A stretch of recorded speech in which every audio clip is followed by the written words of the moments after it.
Good morning, Chargers. Today is February the 11th, 2020. I'm Renisha. And I'm Zach. Welcome to a new day of Wrsn.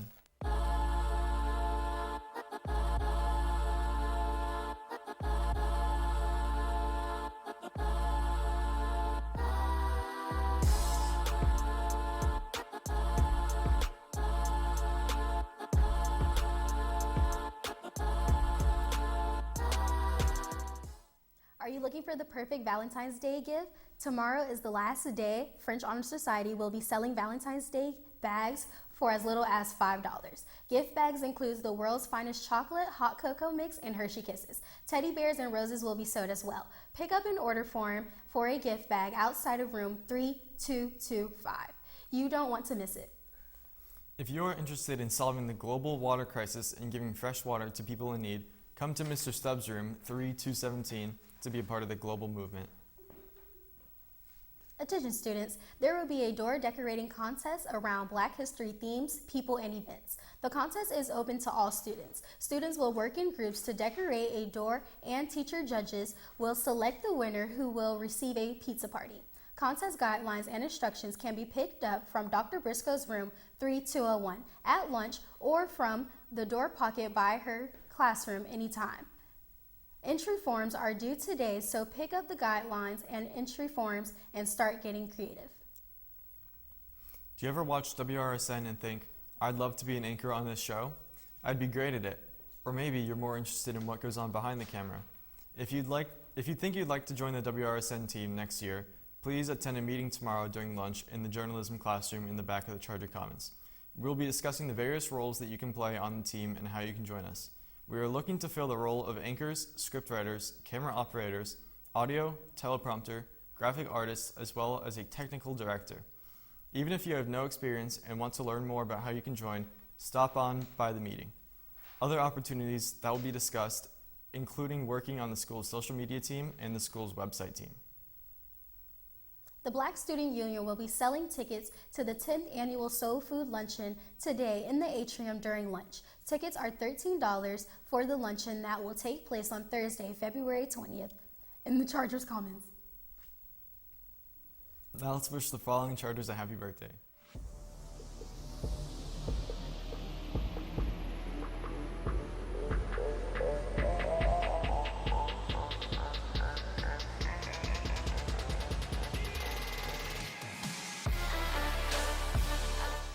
Interested in running for a leadership position in SGA for a class officer position must attend an informational meeting on Thursday, February 13th at 12:25 p.m. in Ms. Rawson's room 3309.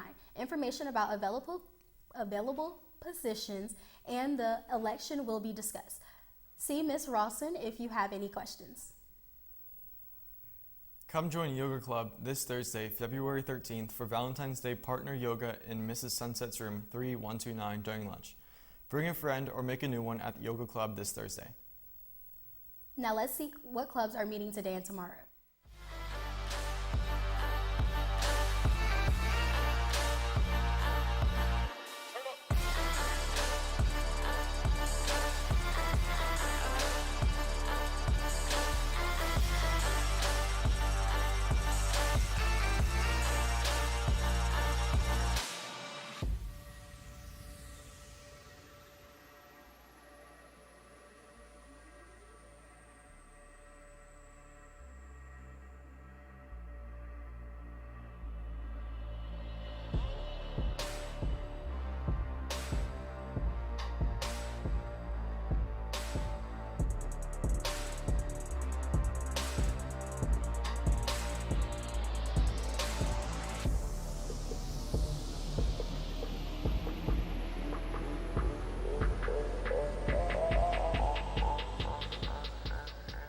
Come play pickleball today in the gym at lunch.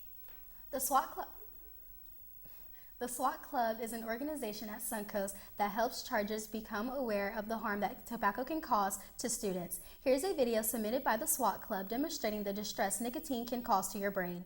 And that's how you find the moment of inertia of a hollow sphere. Let's have a problem then. If you paid attention today, you could do this easily. The answer is 73 pi squared over 26 mr squared. Easy. wow, this class is easy, but I'm so bored. Though I could go to the bathroom and hit this vape.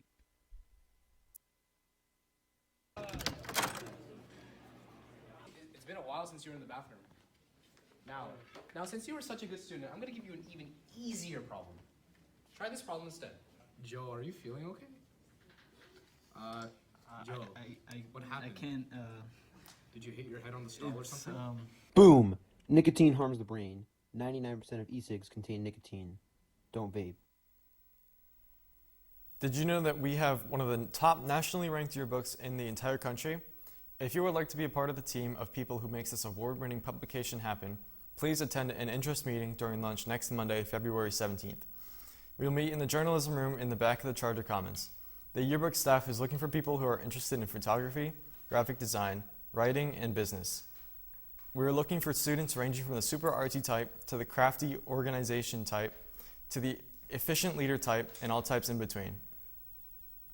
Now let's go to Jerry for the latest in sports news.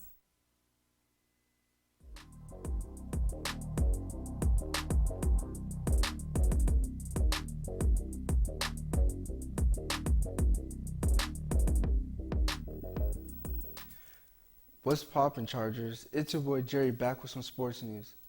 The wrestling teams played at an all-counties tournament last week. Wrestlers Lorenzo Falcone and Omar Davis placed 5th, Nick Capsos placed 4th, Tio Richards and Jeffrey Frederick placed 3rd, and Sebastian McCauley placed 2nd in their respective weight classes out of 23 teams. Good job, boys. Girls soccer have their first regional game today at 7 at home. Come out, show up, and good luck, girls. Now we have a video on senior night for soccer. On Friday, January 10th, our soccer team celebrated senior night. This was a night to celebrate the seniors on our boys and girls soccer team. Most of the seniors have been playing high school soccer since freshman year, and they had a great deal of memories on and off the field with their fellow teammates. This year is special because there are a high total of 20 seniors graduating from both of the varsity teams, 7 from the girls team and 13 from the boys team. Seniors are role models for the team and have a great future ahead of them. Not only do we get to mentor the younger players, but kind of have to set an example, show what's expected of players on the team. I feel very good that I finally was able to be captain. It's been a lot of fun being around my friends and my family throughout this 4-year journey. Definitely going to miss our trips to the Palm Beach Gardens Mall before all of our games, because we definitely bond as a team, and also our pre-game music and all that stuff. We planned out goodie bags, we got flowers for the girls, we ordered a cookie cake, and we got Chick-fil-A donated. We just want to make it really special for the girls.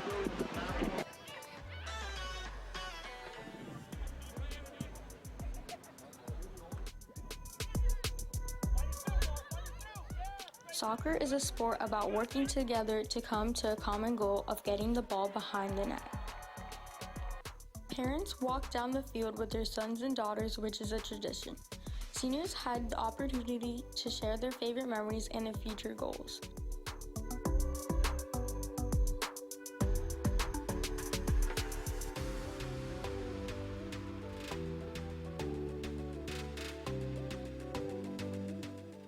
We are beyond proud of our seniors and wish them the best in college. This has been Amanda reporting for WRSN.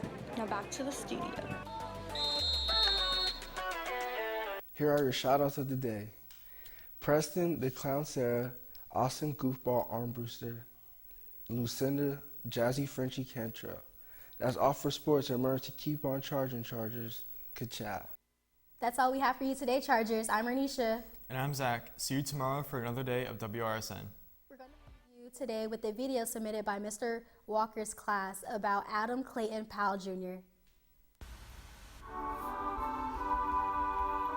Triumph, Tragedy, and Progress, the Black Experience. What's the historical legacy of Adam Clayton Powell and James Weldon Johnson? Adam Clayton Powell, born November 29, 1908, New Haven, Connecticut, is best known for being the first black official elected into the House of Representatives for the Democratic seat. Sadly, Powell is also known for the mistreatment of Bayard Rustin, a black civil rights activist and supporter of Martin Luther King. He accused Rustin and MLK of having an affair as blackmail in order to disband the March on Washington the two had been planning. He feared their movement wasn't aligned with the Democratic Party. In 1930, Powell graduated from Colgate University in Harlem, New York, later earning his master's in religious education at Columbia University. Starting off as an assistant minister at Abyssinian Baptist Church, Powell worked his way to succeeding his father as a pastor. In 1933, he married Isabel Washington and later divorced, having two separate kids, Adam Clayton Powell III and IV. After spending some time leading the people in the church, Adam decided to work as a community activist for New York City. In 1941, Powell was elected to the Democratic seat in the New York City Council. In 1944, he adopted a progressive civil rights platform centered around the fair employment in his campaign for a seat in the House of Representatives. He later won the Democratic seat in 1945.